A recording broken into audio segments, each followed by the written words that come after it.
پاکستان کے خلاف عالمی سطح پر لابنگ کرنے والا ایک اور بھارتی نیٹ ورک بے نقاب ہوا ہے۔ من گھڑت خبریں پھیلا کر پاکستان کو بدنام کرا تھا۔ برسلز کی ڈس انفو لیب نے 116 ممالک میں بھارت کے 750 میڈیا ہاؤسز کا بھانڈا پھوڑا ہے۔ انڈین کرونیکل نامی اس تحقیقاتی رپورٹ کے مطابق بھارت 550 ویب سائٹس اور 10 سے زائد جعلی NGOs کا استعمال کر رہا تھا۔ سن 2005 سے یعنی پچھلے 15 سال سے یہ نیٹ ورک یورپی یونین اور اقوام متحدہ کو گمراہ کر رہا تھا۔ بھارتی عوام تک بھی جھوٹی خبریں پہنچا کر پاکستان کے خلاف بھڑکایا گیا۔ پاکستان کے خلاف ہیومن رائٹس کی جعلی تنظیموں کو فنڈنگ کی گئی۔ یورپی پارلیمنٹ کے سابق صدر کو ان جعلی NGOs کا سربراہ بنا کر پیش کیا گیا۔ جعلی NGOs کے ذریعے ہیومن رائٹس کونسل میں پاکستان پر جھوٹے الزامات لگائے گئے۔ یہ کوئی پہلا نیٹ ورک نہیں ہے، اس سے پہلے بھی ڈیجیٹل ورلڈ میں ایسے کئی بھارتی نیٹ ورکس منظر عام پر آ چکے ہیں۔ گزشتہ برس بھی یورپی یونین ڈس انفو لیب 65 ممالک میں قائم 265 بھارتی جعلی مقامی میڈیا آؤٹلیٹس کا نیٹ ورک بے نقاب کر چکا ہے۔ جو آپ نے ساری تفصیلات بتائیں، انڈین کرونیکل کی جو ڈسکلوجرز آئے ہیں یہ بہت سٹارٹلنگ ہیں، غیر معمولی ہیں،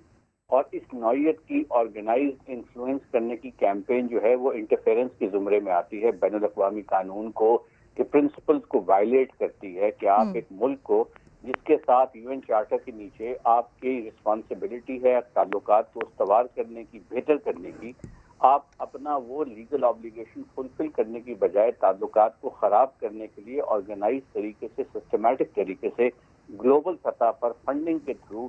فیک اکاؤنٹس کے تھرو، ڈومینز کے تھرو آپ ایسی حرکتیں کر رہے ہیں جس سے اس علاقے کا امن جو ہے وہ تہہ و بالا ہوگا، اور کئی ایسے ایشو اٹھا رہے ہیں جو ایشوز ایگزسٹ نہیں کرتے، اور ان ایشوز کی وجہ سے آپ لوگوں میں بے چینی کریٹ کر رہے ہیں۔ یہ سب کچھ انٹرنیشنل لا کے پرنسپلز، UN چارٹر کی سیریس وائلیشنز ہیں۔ کہ ہندوستان جو عالمی دہشت گرد تنظیمیں ہیں وہ کسی محاذ پہ پیچھے نہیں ہے دنیا میں دہشت گردی پھیلانے پہ۔ یہ چیزیں تو پکڑی گئیں کہ وہ NGOs کے نام پر جدید ذرائع ابلاغ کو استعمال کر کے، سوشل میڈیا کو استعمال کر کے کس طرح افراتفری کا ماحول اس خطے میں پیدا کر رہا تھا، اور دوسری طرف جو انٹرنیشنل آرگنائزیشن ہیں انتہا پسندی کی، دہشت گردی کی، جو کل عدم تنظیمیں جنہیں آپ کہہ لیں، جن کو UNO نے بھی بین کیا ہوا ہے، ان تنظیموں کی فنڈنگ کر رہا ہے، انہیں افغانستان میں جمع کر رہا ہے، صرف پاکستان کے لیے نہیں، پوری عرب اسلامی دنیا میں اس وقت جو انتہا پسند اور دہشت گرد تنظیمیں ہیں، اگر آپ دیکھیں کہ ان کے مالی لنک کس کے ساتھ ہیں، ان کے فنڈز کہاں سے آ رہے ہیں، تو اس میں آپ کو ہندوستان ملے گا۔ یہ جو نیٹ ورک بنا یہ عین اس وقت بنا جب چند مہینوں بعد جب یونائٹڈ نیشنز کی کاؤنسل فار ہیومن رائٹس کی تشکیل ہوئی 15 سال پہلے، اس کے فوراً بعد اس آرگنائزیشن کا انعقاد ہوا، اور یہ 15 سال سے جھوٹی آرگنائزیشنز کے ساتھ ایک ہی موقف کے لیے کام کرتی ہے کہ پاکستان کو ملائن کرے، اور بہت ساری چیزوں اور لوگوں کو ملاتی ہے تاکہ سننے والوں کو ایسا لگے کہ یہ کریڈیبل ہے، یہ صحیح ہے، اور اس کے لیے اس نے تعلقات کا استعمال کیا یونائٹڈ نیشنز میں اور یورپین یونین میں، یعنی یہاں پر جو فورمز تھے ان میں ان کو جگہ مل جاتی تھی، ان کی پذیرائی ہو جاتی تھی، لوگ ان کی بات صحیح سمجھتے تھے، اور کیونکہ یہ جال بچھایا ہوا تھا جھوٹ کو سچ ثابت کرنے کے لیے۔ اس کے ساتھ ساتھ ایک تو یہ وہ پاکستان کے برخلاف کر رہے تھے، پھر ایک انڈین ڈاکٹر ہے وہ کہتی ہے کہ جب میں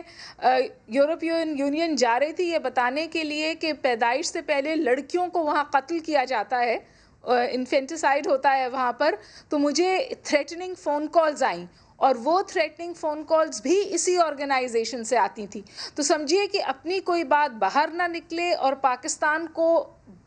نیگیٹو لائٹ میں پینٹ کیا جائے، اس اسٹریٹجی کے ساتھ 15 سال سے 66 ملکوں میں بہت کریڈیبل انسٹیٹیوشنز میں ان روڈ حاصل کر کر یہ نیٹ ورک کام کر رہا تھا، اور اس کو ہم نے نہیں کھولا ہے،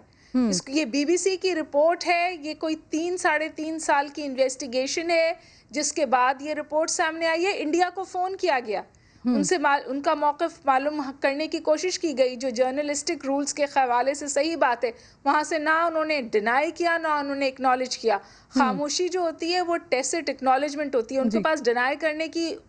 وجہ موجود نہیں ہے. میں سمجھتی ہوں کہ جو ڈوسیئر آیا اور اس کے بعد یہ خبر کھل کے سامنے آئی ہے, یہ آئی اوپنر ہے انٹرنیشنل کمیونٹی کے لیے, یونائٹڈ نیشنز کے لیے, یورپین یونین کے لیے, کیونکہ امریکہ سے ابھی ایک رپورٹ آئی جس میں انہوں نے ایک بار پھر پاکستان کو میں جو ریلیجس مائنورٹیز ہیں ان کی طرف سے انگلی اٹھائی, اور انڈیا کا وہاں نام بھی نہیں ہے. اور اب انہوں نے جب پاکستان نے شور مچایا تو پاکستان کو انہوں نے پریزیڈینشل ویور دیا ہے. ہمیں ویورز کی ضرورت نہیں ہے, ہم جو حقیقتیں ہیں, جو زمینی حقائق ہیں, ان پر فیصلے ہونے چاہیے.